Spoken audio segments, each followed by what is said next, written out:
Hey guys, my name is Matsumo, and welcome to another episode of Sunday Mailbox. This is a video series where you, the viewer, can submit your gaming-related questions, and then I will give my humble opinion on them.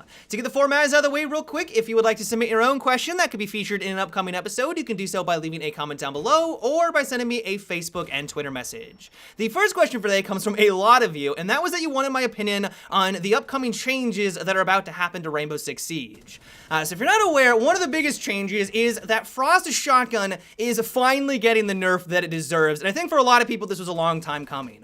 The way that they're balancing it out and adjusting it is that its damage will now drop off. Instead of at 5 meters, they're bringing it down to 3.5. Their reasoning behind this is that this shotgun was just too effective at taking people out at a distance. I know that some people might argue, hey, this is actually how shotguns function in reality. If you see someone across the map and you're trying to use a shotgun to kill them, your pellets don't just disappear into the void 5 meters in and out. Like, they're gonna still kill you at that distance in real life. But you also have to remember that this is a video game and they have to be balanced with all of the other weapons, and apparently this is now gonna put it more in line with the M1014 shotgun.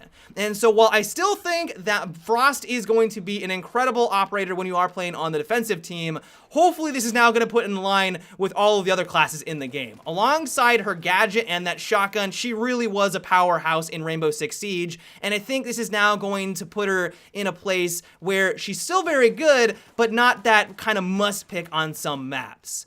Another really cool change is that Buck is seeing an upgrade. His skeleton key gadget shotgun is now going to be significantly better at opening up holes. The example that they gave is that one shot with his shotgun now opened up a big enough hole and wide enough hole that he could vault on through towards the objective. And so it looks like what they want with Buck is that while his shotgun still isn't going to be very good at killing people, apparently it was never really designed at being an effective secondary gadget to kill people. It still can, don't get me wrong, it still has that possibility, but it was really meant to open up a lot of holes and change the dynamic of the map with the destruction. And so if you're looking for an operator who's really fast and allows you to flank the enemy and catch them by surprise by all of a sudden being in the room out of nowhere through this hole, then Buck is going to be the operator for you. My first reaction to this, though, was that he now looks like Sledge, and I was a little worried that there wouldn't be any reason to play as Sledge. I mean, switching between your shotgun and your primary weapon when you are playing as Buck is very fast. That's not really exactly true when you are using the hammer on Sledge. It's not slow by any stretch of the imagination, but it's definitely not as fast as Buck's combo. And so my initial fear with this was, wow, why would I ever want to play as Sledge anymore? Then I remembered, oh, he's just simply more versatile. He can open up castle barricades, he has 2 frag grenades, and I also think that his primary weapons are significantly better than anything that Buck has available to him. And so while I think this is going to be awesome for Buck players, I personally can't wait to get my hands on these changes and try out the new destructibility with his shotgun. I still don't think that he's going to completely replace Sledge as an operator. It's going to be a nice dynamic, you're going to have to make that decision, but they are going to have their distinct roles and their slightly different play styles. And then the final balance change is that the SMG-11 is also going to be getting a nerf. Right now, it's basically a pocket sniper rifle. If you see a glass out in the distance and you are using an SMG as your primary weapon, switch on over to this bad boy, have the ACOG scope on it, and you're going to be able to take out glass no problem whatsoever. And so the way that they're balancing it is that, sadly, it still looks like you're going to be using the ACOG scope. I was kind of hoping that that was not going to be possible anymore. It looks like they're still going to allow you to have that customization option, but they are going to be increasing its recoil and also making it more unpredictable. And so instead of being that practically vertical recoil that it is right now, it sounds like it's going to have a little bit more horizontal wiggle. Hopefully this will be enough so that it's not as ridiculous as it is right now, because honestly it really did need a kick to the face, at least with the bounce departments. The next question comes from William, and it is, how do you feel about DICE buffing the sniper rifles in Battlefield 5 where they make it a one-shot kill in the upper chest, or do you think that would make them overpowered?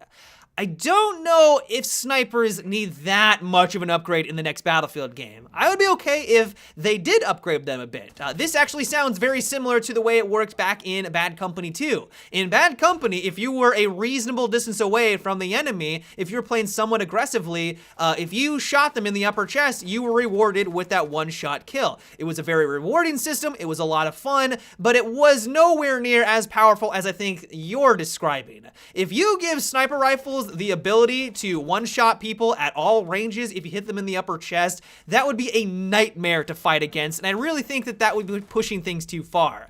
If you ever played a hardcore mode, you know that snipers are insane. There are servers that run hardcore settings that don't even allow people to play as a recon or use the bolt-action rifles because it's just not fun to fight against. Dying out of nowhere instantaneously because the enemy just had to aim for your chest, which is a pretty big target, just really isn't all that enjoyable. And so while I think that sniping could use a bit of an upgrade, I do think that this is pushing things too far.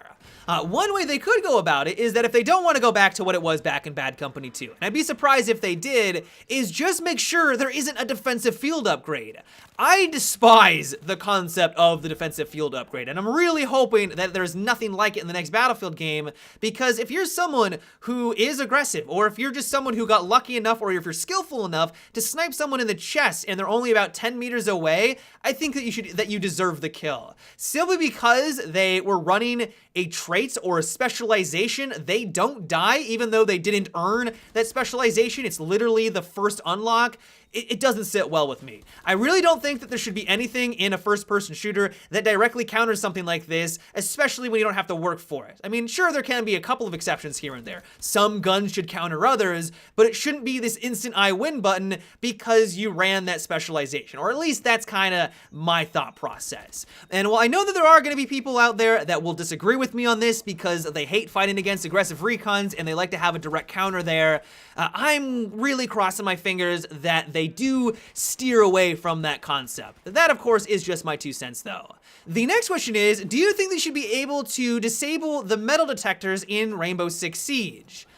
I actually like the metal detector dynamic that they have in this game because if you're observant to your surroundings and you're listening to those audio cues, you can, of course, get some kills that way. On the other side of the coin, though, if you are trying to push from a certain direction and you know that you have to go through a metal detector, you know that you're putting yourself at a huge disadvantage. The thing about that is, I like that dynamic. I like the fact that if you're trying to push from one angle, you actually have to take that into consideration. Like, it's a bit of a risk. It kind of forces you to maybe adapt to the situation and hit it from another angle. You could also kind of trick your enemy. I mean, I've had situations where I've ran through the metal detector really quickly, ran the other way and hit it from a different side, and the enemy was looking at the metal detector, assuming that I was coming from that angle, and I was able to secure a kill. Granted, it doesn't happen very often. It's gonna happen in a very few select situations, but it's because of that entire dynamic that I was able to have that very moment. And so while I kind of know where you're coming from, I know that there are a lot of people out there that probably get frustrated when they go through a metal detector and that notifies the enemy of where they're located and they promptly die because of that. That can be very frustrating. I think it's just kind of part of the dynamic and the balance of these maps, and you just need to work around it. But yeah, guys, that is about it for today's Sunday Mailbox. I hope you enjoyed.